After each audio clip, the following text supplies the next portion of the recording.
Today we're going to be talking about how to find the equation of a plane, and in this particular problem we've been asked to find the equation of the plane which passes through these three coordinate points 0, 1, 1, 1, 0, 1, and 1, 1, 0.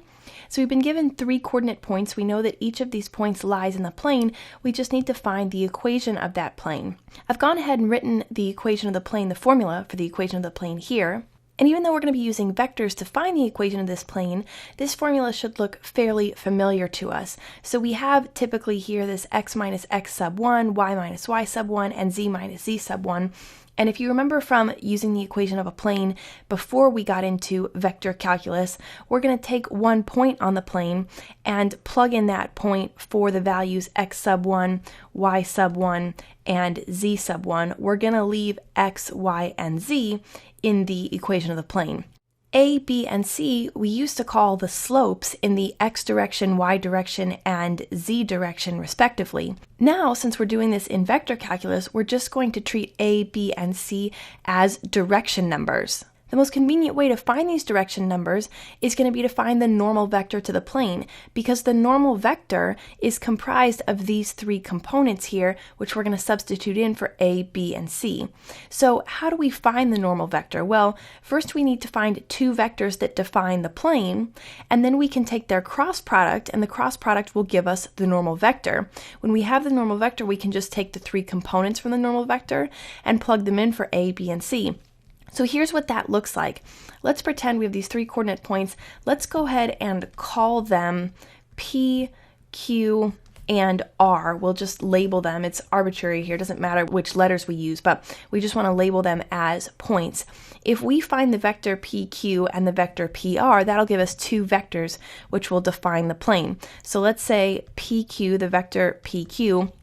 In order to find it, all we're going to do is take the components from Q and subtract from those the components from P. So our x component in Q here is 1, our x component in P is 0, and since we have the vector from P to Q, we start with the component from Q and subtract the 1 from P. So we're going to say 1 minus 0, 1 minus 0, comma, same thing for the y components, 0 minus 1, so 0 minus 1, and then for the z components, 1 minus 1, 1 minus 1, like this. Now if we simplify this vector, we see that we get 1, negative 1, and 0, so these are the component values that define our vector PQ.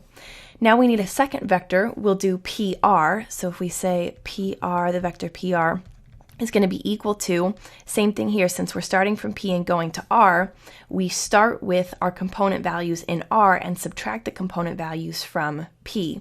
So we're going to say for the x components 1 minus 0, so 1 minus 0, comma, the y components 1 minus 1, 1 minus 1, and the z components 0 minus 1. When we simplify that here, we'll get 1, 0, and negative 1. Now we have two vectors which define our plane. We started with just three coordinate points that were in the plane. Now we have two vectors that lie in the plane and define the plane. We can take the cross product of these two vectors to get the normal vector to the plane.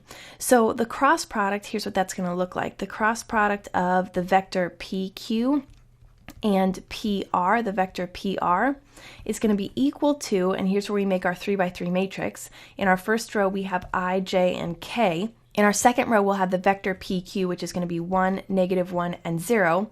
And in our third row, we'll have our vector PR, which is going to be 1, 0, and negative 1.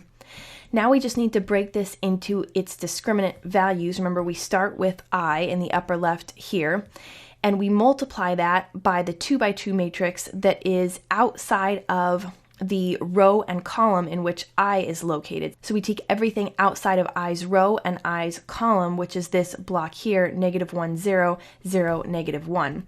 So what that looks like is negative 1, 0, 0, negative 1 like this, multiplied by I. And remember here, when we're breaking a 3 by 3 matrix down into its discriminant parts, we alternate signs. So we started with a positive sign here. Now we're going to use a negative sign and then another positive sign for K. But we've got a negative sign for J, so we say minus, and then everything outside of J's row and column, which is 1, 0, 1, negative 1. So we have 1, 0, 1, negative 1 times J, and then plus everything outside of k's row and column, which is going to be 1, -1, 1, 0. So 1, -1, 1, 0, like this, multiplied by k. Now all we need to do is simplify here, and remember when we simplify, we multiply the upper left-hand corner by the lower right-hand corner, so -1 times -1 is a +1, and then subtract the product of the lower left and upper right, so 0 times 0 is 0 multiplied by I. Same thing here, 1 times a -1 is a -1 minus 1 times 0, which is 0, times j, and then plus 1 times 0 is 0, minus 1 times a -1 is a -1, and k, like so. Now if we simplify here, 1 minus 0 is just 1, so we have 1 times I, or just I.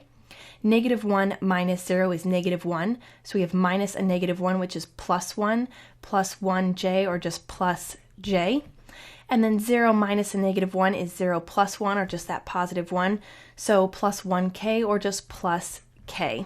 This is the equation now that defines our normal vector. We can write it like this, or we can take the coefficients on each of these I, j, and k components and say that our normal vector is defined by 1, 1, 1. Obviously, each of these all have a +1 coefficient. We've got 1i plus 1j plus 1k, so our normal vector is 1, 1, 1. So with this normal vector now, we have everything we need to start plugging into the equation of the plane. We're going to use this normal vector for a, b, and c. And then let's go ahead and use the point P, 0, 1, 1 to plug in for x sub 1, y sub 1, and z sub 1. So now our equation of the plane will plug in for a, that's going to come from here, that's just going to be equal to 1. So 1 times x minus x sub 1, which we pull from the point P, that's 0, plus b is going to come from our normal vector here, that's 1. 1 times y minus y sub 1, which is going to come from our point here, that's 1. 1 plus c, which we pull from our normal vector here, so that's going to be 1 times z minus z sub 1, which we're going to pull from our coordinate point, that's 1 right there, and we say that that's equal to 0. Now we just need to simplify, so obviously this 1 here is redundant, we've just got x minus 0, which we'll call just x, of course. This one's redundant, we have y minus 1, so we'll say plus y minus 1. The 1 here is redundant, we just have z minus 1, so plus z minus 1 is equal to 0. We want to move all of our constants to the right-hand side, so we have a -1 and a -1, or a -2 over here on the left. We just want to add 2 to both sides, and our final answer will be x plus y plus z is equal to +2 when we move those constants over to the right-hand side. So that's how you find the equation of a plane that passes through 3 coordinate points.